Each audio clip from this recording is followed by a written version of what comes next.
아, 네, 행복한 안식일입니다. 어, 이 아까 찬양 인도하실 때 말씀하셨듯이 샤롯에 눈이 왔습니다. 예, 밤에 산책을 나갔다가 뭐가 이렇게 떨어지더라고요. 그래서 이게 뭐야 했는데 처음에는 사실 못 믿었거든요. 눈이라고 전혀 생각하지 못했는데 정말 이제 날리기 시작하더라고요. 근데 여러분 보셨겠지만 뭐 샬롯에서 내리는 눈이 뭐 얼마나 내리겠습니까, 그렇죠? 오나 11월에 내리는 눈이 그냥 흩날리는 정도였는데 저희 집 셋째가 아빠 부추를 꺼내줘. 그래서 가라지에 꽁꽁 숨겨놓은 그 부추를 막 또 헤집어가지고 꺼내줬습니다. 그랬더니 또 얘기하더라고요. 썰매도 꺼내줘. 그래가지고 또 가라지 저 구석에 있는 쓸 일이 없으니까 그 오하이오에서 가져온 그 썰매를 또 이렇게 꺼냈습니다. 얼마나 놀았겠어요. 근데 정말 늦게까지 놀다가 들어오더라고요. 아주 약간의 눈도 그걸 너무나 좋아하고 바라는 사람에게는 아주 큰 기쁨이 될 수 있구나 하는 것을 저희 아이를 보면서 이렇게 다시 한번 생각하게 되었습니다. 여러분, 하나님이 여러분에게 정말 좋은 분이십니까? 여러분, 하나님의 사랑을 느끼고 여러분도 하나님 사랑하십니까? 그러면 하나님께서 주시는 아주 찰나의 은혜라고 하는 그 순간조차도 우리의 마음을 기쁘고 설레이게 하기에 충분하리라고 생각합니다. 오늘 나누는 말씀이 우리에게 그런 말씀이 되기를 바랍니다. 네. 엄청난 대단한 강사가 하는 건 아니겠지만 그냥 주어진 말씀을 펴서 함께 나누는 것이겠지만 그러나 하나님의 말씀은 살아있고 우리의 혼과 영감이 관절과 골수를 찔러 쪼개기까지 충분하니 이 시간 우리 피차간에 함께 은혜 받기를 간절히 바랍니다. 여러분 저희 다음 주에 있을 세미나 광고를 혹시 보셨습니까? 제가 그 한인 커뮤니티에 이렇게 영상도 만들어서 올렸는데 혹시 그것도 보셨습니까? 네. 근데 거기 보면은 그 무료 상담 과정 중에 가정의학과가 있고 이비인후과도 있습니다. 혹시 보셨습니까? 오시는 박사님이 사모님이 같이 오시는데 사모님이 이비인후과 전문이십니다. 그래서 박사님이 뭐라 그랬냐면 이비인후과 상담도 가능합니다. 이렇게 말씀하셨어요. 그래서 얼마 남지 않았는데 정말 가능한 이러한 도움이 꼭 필요하신 분들을 여러분 기도하면서 꼭 만날 수 있기를 간절히 좀 바라시고 그분들에게 좋은 기회가 있으니 한번 오셔서 상담도 받고 좋은 말씀 강의 좀 들어보시면 좋겠다 이렇게 초대해 주시면 정말 좋겠습니다. 네, 그래서 상담 시간은 이렇게 6시부터 7시까지로 되어 있는데 그거는 그냥 워크인이 아무나 그냥 올 때 하는 거고 예약이 되면 얼마든지 더 상담하실 수 있습니다. 그래서 여러분 기억하셨다가 꼭 이웃들에게 도움이 필요하신 분들에게 혹 여러분에게도 그런 상담이 필요하시다면 전혀 지체하지 마시고 연락을 주셔서 저희가 잘 이 시간들을 유익하게 보낼 수 있으면 좋겠습니다. 잠깐 기도하겠습니다.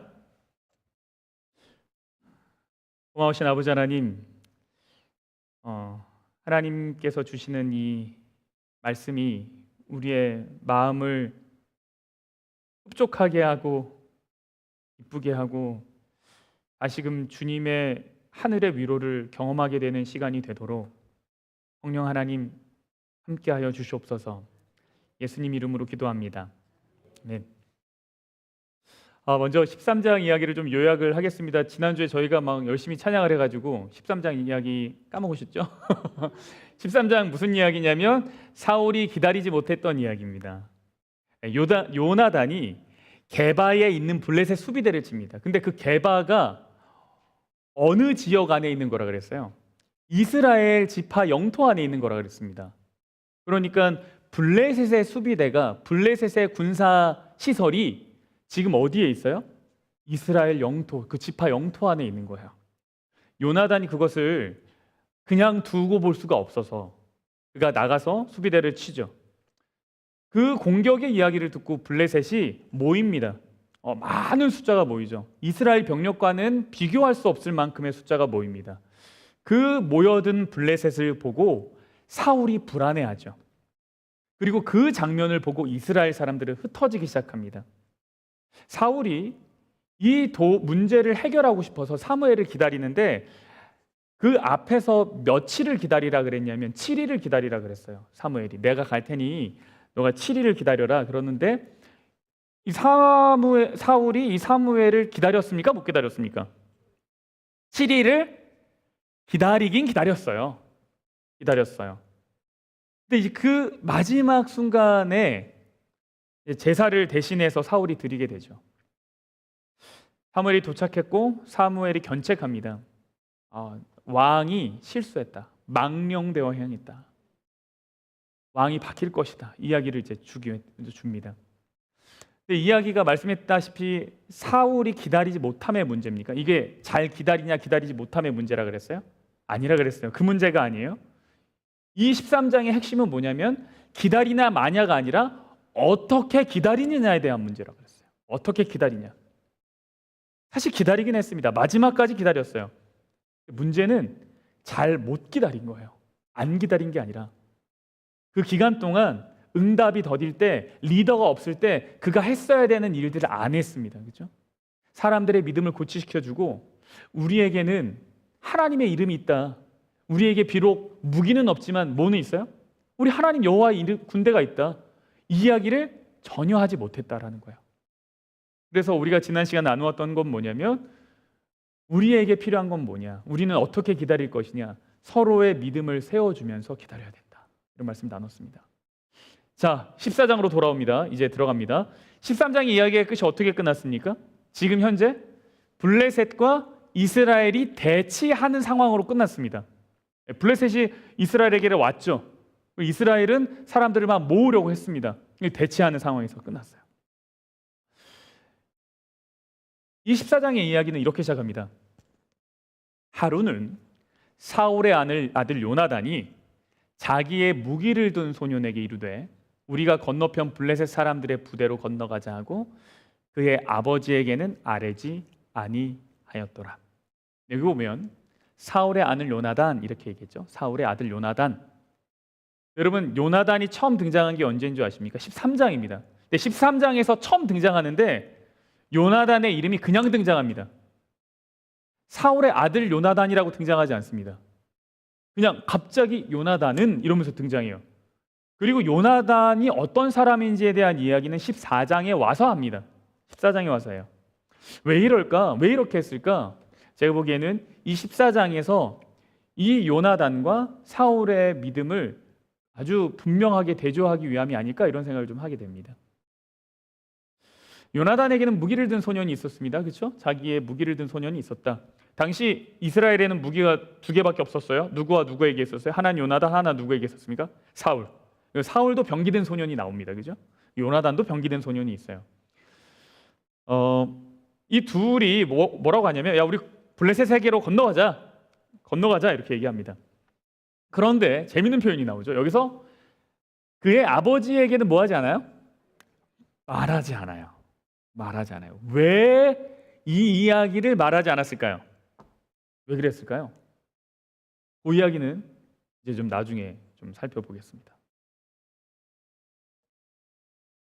2절에서 이제 사울의 이야기가 나옵니다. 요나단은 지금 블레셋 적진 안으로 가자고 얘기하죠. 그럼 사울은 뭐 하고 있느냐? 사울이 기브와 변두리에 있습니다. 그러니까 요나단은 적진의 한가운데로 들어가려고 하고 14장에서 사울은 그 중심에서 멀어져 있는 겁니다. 근데 요나단의 적진에 들어간 것을 백성들이 모릅니다.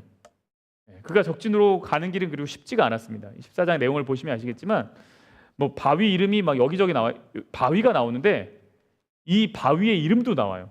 아주 재밌게 나옵니다. 뭐라고 나오냐면 제가 여기 하진 않지만 바위가 있는데 하나의 이름은 보세스요 하나의 이름은 세네라. 막 바위의 이름도 나오고 여기도 있고 저기도 있고. 이게 뭐냐면 지금 요나단이 블레셋의 적진으로 들어가는 길이 쉬웠다 어려웠다. 아주 어려웠다. 아주 험난했다라는 걸 보여줍니다. 근데 이때 요나단이 병기 든 소년에게 질문을 합니다. 이야기를 합니다. 이렇게 이야기를 해요. 요나단이 자기의 무기를 든 소년에게 이르되 우리가 이 할례받지 않은 자들에게로 건너가자 여호와께서 우리를 위하여 일하실까 하노라. 여호와의 구원은 사람이 많고 적음에 달려있지 아니하였다. 여러분, 여호와의 구원은 사람이 많고 적음에 달려있지 아니하다. 이 표현이 가장 처음 등장한 곳이 어딜까요? 여기입니다. 우리가 이 표현을 많이 익숙하게 들고 있잖아요. 네, 딱 요 표현, 여호와의 구원은 사람이 많고 적음에 달려있지 않다라고 하는 요 표현은 요나단이 처음 한 표현입니다. 그 사상은 사실 계속 있어 왔죠. 그러나 이 이야기를 한 것은 요나단이 처음이에요. 그러니까 요나단의 신앙이 어떠한지를 아주 분명하게 보여주는 장면이라고 할 수 있겠습니다. 믿음이 어떤지를 잘 보여주는 거죠. 병기도 소년이 여기에 화답을 합니다. 우리 주인님이 가는 곳은 다 따라가겠습니다. 그러니까 하나님 앞에 바로 선 사람과 그에게 마음 맞는 한 사람이 있을 때 어떤 일이 일어나는지를 너무 잘 보여줘요. 이야기는. 그리고 서로 하나님께 기도합니다. 무슨 기도를 하냐면 블레셋 앞에 우리가 섰을 때 그들이 올라오라고 하면 블레셋이랑 우리랑 마주했을 때 그들이 우리에게로 올라오겠다고 하면 우리 여기 그냥 가만히 있자. 그러니 우리가 가만히 있자. 근데 우리가 블레셋이랑 딱 대치를 했는데 블레셋이 야 니들 우리한테로 올라와 이렇게 얘기하면 이건 하나님의 응답이다. 우리가 올라가자. 이렇게 얘기를 합니다. 근데 딱 도착했더니 블레셋이 어떻게 해요? 우리에게로 올라와라 이렇게 얘기하는 거예요. 올라가는데 어떻게 올라가는지 아십니까? 그 길이 험하다 그랬어요? 아니면 험하지 않다 그랬어요? 험하다 그랬죠? 이렇게 올라갑니다. 손과 발로 기어 올라갑니다. 요나단이. 그리고 그 뒤에 무기 든 소년도 같이 무기를 짊어지고 올라갑니다. 그러니까 학자들이 생각할 때 이 곳 자체가 굉장히 절벽이었을 거라고 생각합니다. 그러니까 군사적으로 굉장히 요새죠. 지역적으로 군사적 요새라는 거예요. 그리고 이들이 한 게 뭐냐면 기습 공격을 감행한 거예요. 그러니까 올라오라고 했는데 언제 올라갔는지에 대한 이야기는 나오지 않지만 이 이야기 흐름 속에서 살펴봤을 때 아마 밤중에 사람들이 방심했을 때라고 생각합니다. 그래서 올라가서 기습 공격을 합니다. 어떻게 하냐면 요나단과 그 무기들을 든 자가 반나절 가리 땅 안에서 원래는 그 땅이 이제 반나절을 갈아야지 될 만한 그런 크기의 땅이라는 거예요. 처음으로 쳐 죽인 자가 20명이다. 들에 있는 진영과 모든 백성들이 공포에 떨었고 부대와 노략군들도 떨었으며 땅도 진동하였으니 이는 큰 떨림이었더라. 그러니까 이 하나님의 뜻에 딱 올바르게 선 사람 한 명, 그리고 이 마음에 합한 사람 한 명, 이렇게 둘이서 적진 가운데로 딱 들어가서 처음 한 것은 뭐냐면 그냥 탁 했더니 이제 20명이 이렇게 날아갔어요. 사실 이거는 소규모 접전이죠. 소규모 접전. 아주 그냥 지역적인 전쟁인데 이것이 시발점이 돼서 이것을 시작으로 혼란을 야기하게 됩니다. 그 성읍이. 그리고 블레셋 진영 가운데 아주 극심한 공포가 생깁니다. 여기까지가 요나단의 믿음이 보여지는 장면들이에요. 여기까지가 어떻게 보면. 그리고 이제부터 이 일에 대한 사울의 반응이 나옵니다. 사울의 파수꾼이요. 그래도 경계를 썼을 거 아닙니까? 이렇게 딱 보니까 블레셋 지역에 뭔 일이 좀 생긴 것 같아요. 또 막 소동하는 거죠. 그리고 이야기를 사울이 듣습니다. 그 사울이 뭐 하냐면 그제서야 점호를 합니다. 사울이 자기와 함께한 백성에게 이르되 우리에게서 누가 나갔는지 점호하여 보라. 그 전까지는 점호를 안 했다는 거예요. 점호가 뭡니까? 인원수 체크하는 거예요. 전쟁 중에 있으면 인원수 체크는 필수입니까? 완전 필수죠. 군대에서 항상 하는 게 뭐예요? 인원 체크. 불침번이 항상 하는 게 뭐예요? 인원 체크하는 거예요. 불침번이. 그러니까 경계가 있고 불침번이 있습니다. 경계는 누가 쓰냐면 부대 입구에 있는 사람이 섭니다. 부대 안으로 누구 못 쳐들어오게. 그리고 불침번은 누가 쓰냐면 부대 안에 있는 사람이 있습니다. 그 불침번의 주요 역할은 뭐냐면 위험한 거 있나 없나. 네. 그러니까 예를 들면 뭐 이렇게 누가 끓는 문 올려놓은 거 없나, 어디 물 새는 거 없나, 이런 거 확인하고 그 다음에 온도 확인합니다. 네. 여기가 지금 병사가 건강함을 유지할 수 있는 상태냐.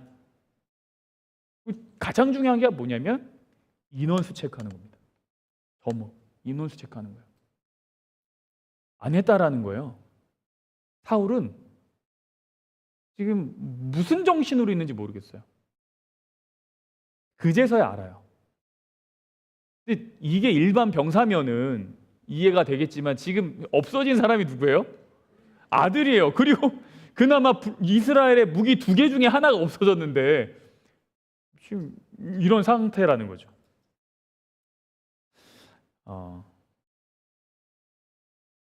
사울이 뭐 하냐면 하나님의 궤를 이리로 가져오라고 합니다. 지금 이렇게 저쪽을 전장을 보니까 막 블레셋 진영이 어지럽잖아요.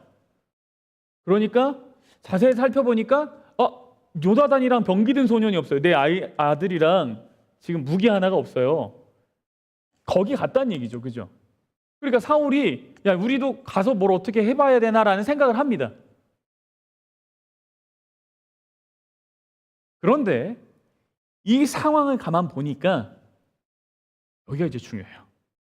상황을 가만 보니까 이스라엘에게 유리하게 흘러가는 것 같아요? 아니면 불리하게 흘러가는 것 같아요?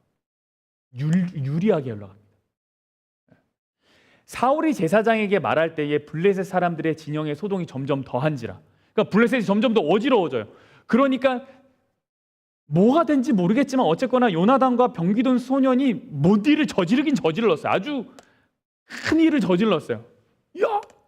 고작 2명이서 블레셋 진영을 초토화. 근데 이게 보이는 거죠. 그랬더니 사울이 어떻게 하는지 아십니까? 사울이 제사장에게 이르되 너의 손을 거두라라고 해요. 내 손을 거두라라는 얘기가 뭐예요? 방금 전에 뭐 했습니까? 법궤 가져와라 그랬죠. 얘기 뭐냐면 하나님에게 묻고 우리가 한번 갈지 안 갈지를 결정해 보자라는 얘기예요.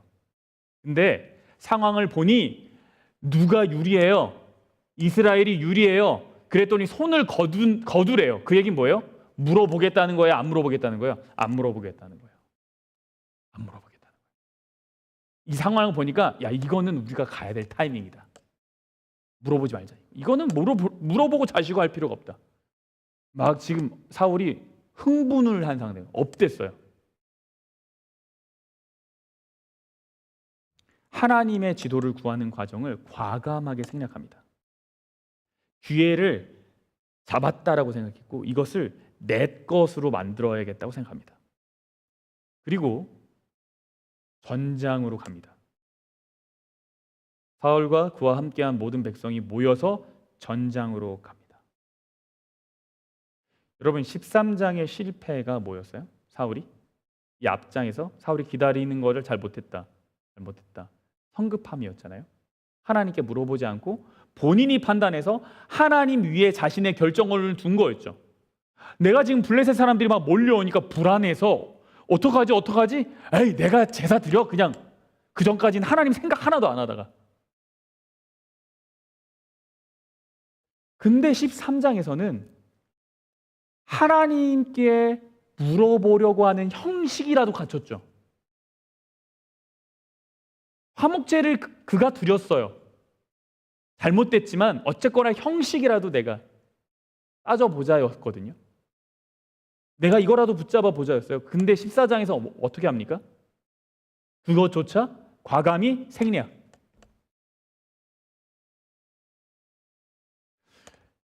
여러분 회개 없이 나아가는 한 걸음이 굉장히 위험한 한 걸음이에요. 내가 실패했는데 기회가 또 주어졌잖아요. 그러면 그때는 하나님 땡큐. 역시 나를 버리지 않았어. 그리고 앞으로 나아가라는 게 아니에요.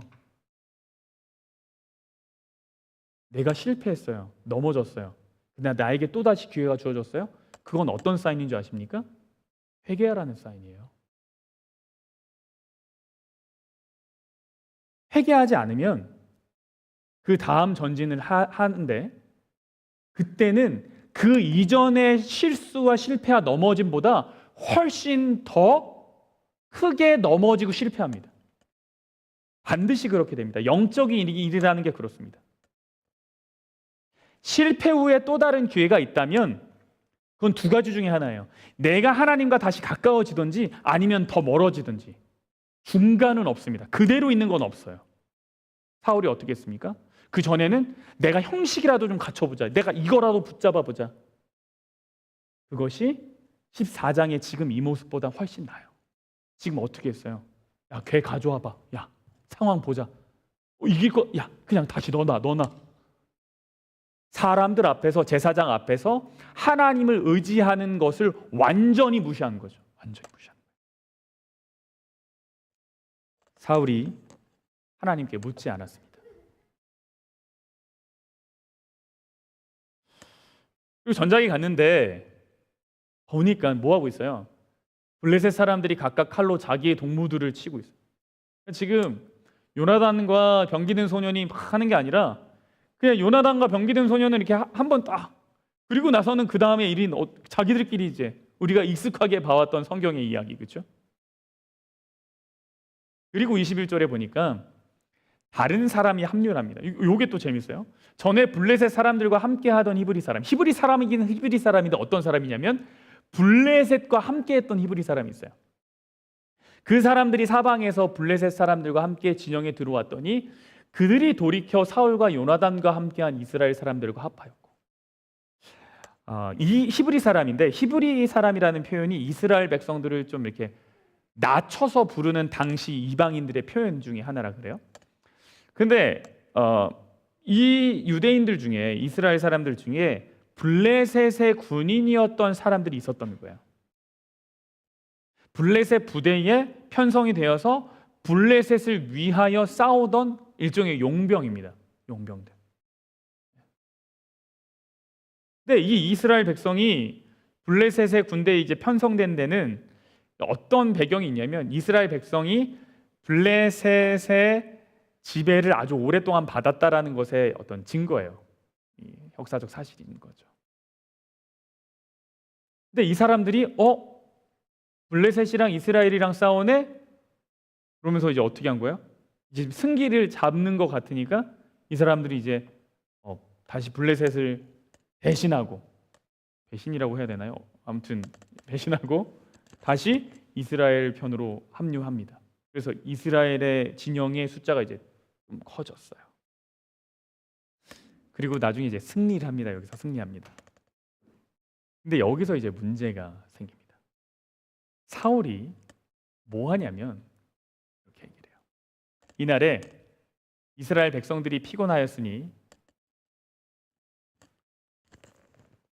이는 사울이 백성에게 맹세시켜 경계하여 이르기를 저녁 본 내가 내 원수에게 보복하는 데까지 아무 음식물이든지 먹은 사람은 저주를 받을지어다 하였습니다.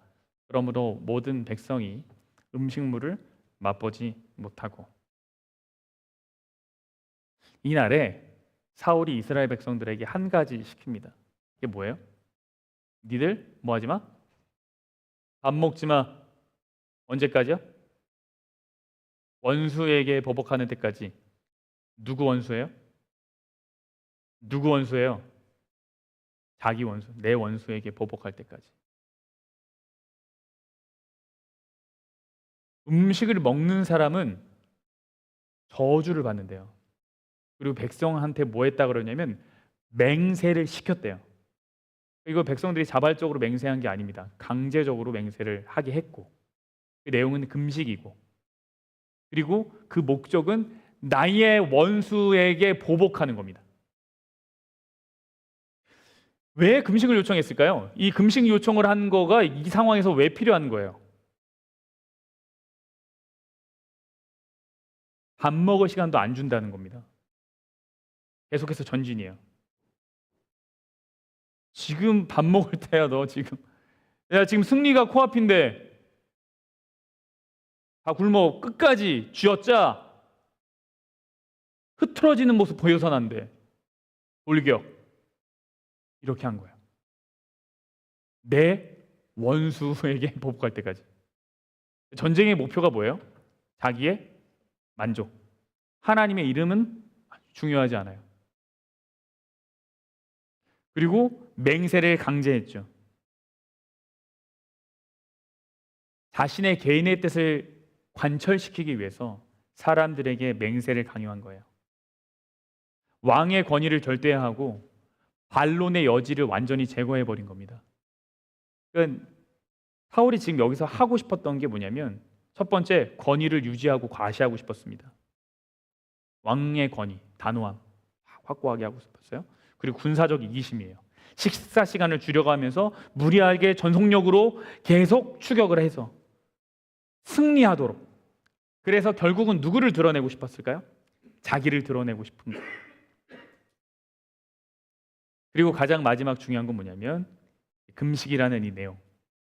마치 신앙적 열심이 있는 것처럼 포장하려는 겁니다. 하나님께 헌신하는 거룩한 열심처럼 보이려고 하는 거예요. 금식을 시키는 것으로. 그러니까 지금 사실 이 14장에서 가장 큰 공을 세운 사람은 누구라고 볼 수 있을까요? 요나단이죠. 근데 요나단의 승리가 아니라 누구의 승리로 만들고 싶은 거예요? 사울 자신의 승리로 만들고 싶은 거예요. 하나님의 승리가 아니라 누구의 승리로 만들고 싶은 거예요? 자신의 승리로 만들고 싶은 거예요. 그러니까 사울이요, 심지어 누구에게조차 질투하는 것 같아요? 아들에게도 질투하는 거예요. 이제 요나단이 왜 아버지에게 이야기하지 않았는지를 알 수 있을 것 같아요. 요나단은 믿음으로 적진으로 들어가고자 했지만 요나단이 생각했을 때 사울이 이걸 허락하지 않을 것 같은 거죠. 왜요? 핑계는 좋겠죠. 아들 위험하다.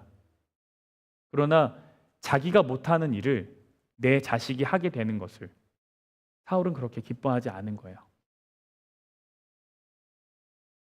또 어떤 배경이 있냐면 당시에 사무엘상 14장 이 이야기는 사울이 이미 하나님께 불순종하고 나서 책망을 받은 바로 후였죠. 그러니까 사울의 태도는 굉장히 믿음이 아니라 적극적인 게 아니라 수동적이었거든요. 근데 요나단은 자신의 병기가 아니라 하나님의 능력을, 무한한 능력을 믿고 있는 상태였습니다. 그러니까 완전히 요나단이 보고 있는 세상과 사울이 지금 보고 있는 세상이 달라요. 요나단은 적진으로 뛰어들어가고 사울은 변두리에 있죠.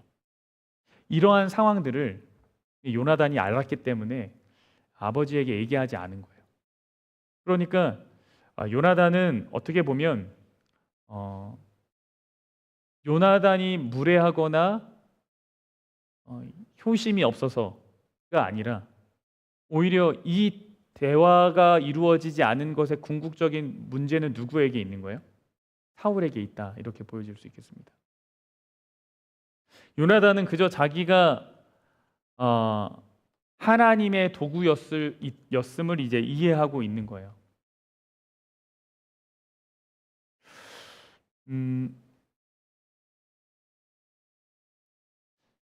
하나님은 모든 이스라엘에게 비록 왕이 순종의 길을 이탈한다고 할지라도 이 구원이라는 것이 개인의 선택과 행위의 문제라는 것을 아주 잘 보여주는 장면이라고 할 수 있겠습니다.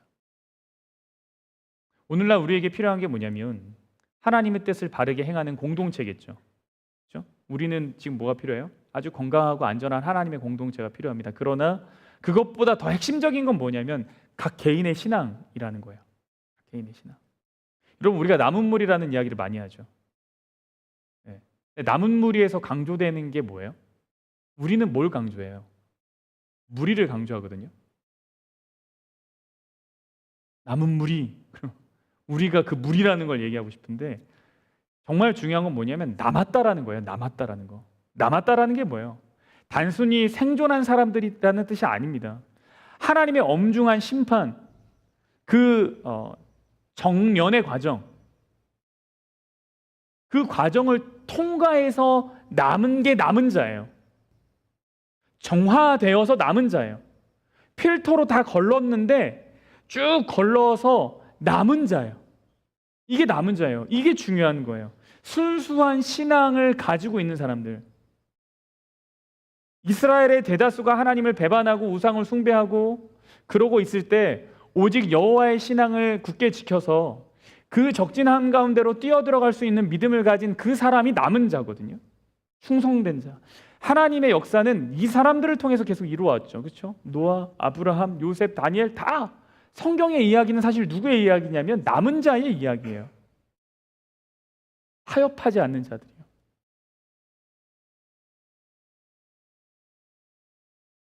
무리 안에서 한 개인이 어떠한 신앙의 자세를 갖느냐에 따라 다가오는 결과가 너무너무 차이가 다르다는 겁니다.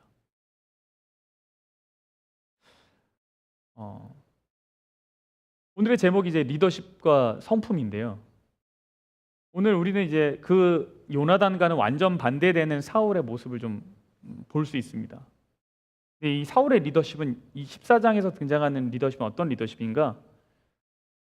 한 문장으로 만들면 소통이 없는 리더십이다. 이렇게 볼 수 있겠어요. 누구와 먼저 소통이 없어요? 자식과 소통이 없어요. 두 번째, 누구와 소통을 안 해요? 하나님과 소통하지 않아요. 세 번째, 누구와 소통하지 않습니까? 자기의 부하들과 소통하지 않습니다. 부하들이 지금 배가 고파 미칠 지경이거든요. 피곤하여서. 나중에 오늘은 다루지 않겠지만, 자세하게 보지 않겠지만, 그 다음에 무슨 이야기가 나오냐면 백성들이요 너무 배가 고파가지고 난리가 나요. 그래가지고 너무 배가 고파서 나중에 무슨 일이 일어나냐면 전쟁에 승리해서 생긴 노량물을 피채 먹습니다. 피채 먹어요. 너무 배가 고파가지고 정신이 나왔어요. 정신줄 났어요. 이 원인이 뭐냐면 사울의 리더십이거든요. 소통하지 않아요. 자식과 소통하지 않고 하나님과 소통하지 않고 자기 부하들과 동료들과도 소통하지 않아요. 여러분, 사울이 처음에 되게 겸손한 사람으로 등장합니다. 성경에 기억하시겠지만 나 같은 작은 지파 사람이 어떻게 왕이 됩니까? 그렇죠? 그리고 사울은 자신의 일상에 충실했던 사람입니다. 아버지가 나귀 잃어버렸으니까 찾아와 그랬을 때 내가 누군 줄 알고 그런 일을 합니까? 이런 얘기 안 했어요. 어떻게? 예, 아버지 다녀오겠습니다. 그리고 사방팔방 엄청 열심히 다니다가 누구 만나요? 그리고 다가 사무엘 만난 거예요. 자신의 일상의 삶에 충실했던 사람이 사무엘을 만났어요. 순종했다고요. 사무엘을 만나는 과정에서도 신중했습니다. 사무엘이 그를 상석으로 안내하니까 왜 그러세요? 기름 부음을 받는 과정 이후에도 하나님의 인도를 잘 따랐어요. 새 마음을 가졌다 그랬습니다. 이스라엘의 전쟁에서 구한 영웅이 됐어요. 그런데 지금의 모습은 어떤가요? 거짓된 열성, 교만, 직권남용, 모든 통치는 다 자기중심적이에요. 여러분, 이 사울을 보고 성경을 읽는 사람들이 어떻게 해석할까요? 이 사람은 기다리지 잘 못하고 성격이 급하고 그냥 성격이 원래 그런 사람이다 이렇게 얘기합니까? 원래 성급하고 교만한 사람이다 이렇게 얘기합니까? 이것이 그의 캐릭터입니까? 아니에요. 본래 그런 사람이 아니에요. 근데 사울이 변화했다고요. 이 성경 안에서 드러난 이 증거들이 무엇을 우리에게 알려주냐면 그의 리더십은 그의 성격의 결과가 아니라 영적 성품이 퇴락한 것의 결과라는 거예요. 다시요. 리더십의 성격이 그 결과가 리더십이 자신의 성격의 결과가 아니에요. 내 리더십에 난 원래 이런 스타일이야. 난 원래 이런 성격이야. 그래서 일어난 일이 아니에요. 영적인 성품이 타락했기 때문에 일어난 일이에요. 여러분, 우리가 하는 일은 보통 우리의 영적 상태의 직접적인 결과입니다. 물론 사람마다 성향이 다 있죠. 더 외향적인 사람이 있는가 하면 더 내향적인 사람도 있죠. 그러나 사울의 이러한 선택들은 그의 성향에 관한 문제가 아니에요. 이것은 하나님과 그의 관계에 대한 문제예요. 그러니까 정말 중요한 것은 뭐냐? 리더십의 성향이 아니라 리더십의 질입니다. 우리가 누군가를 볼 때 이걸 잘 봐야 돼요. 저 사람 스타일 나랑 안 맞아. 절대 그런 방식으로 그 리더를 평가하거나 따라가선 안 돼요. 우리가 바라봐야 되는 건 뭐냐면 성향이 아니라 뭐라고요? 질이라고요.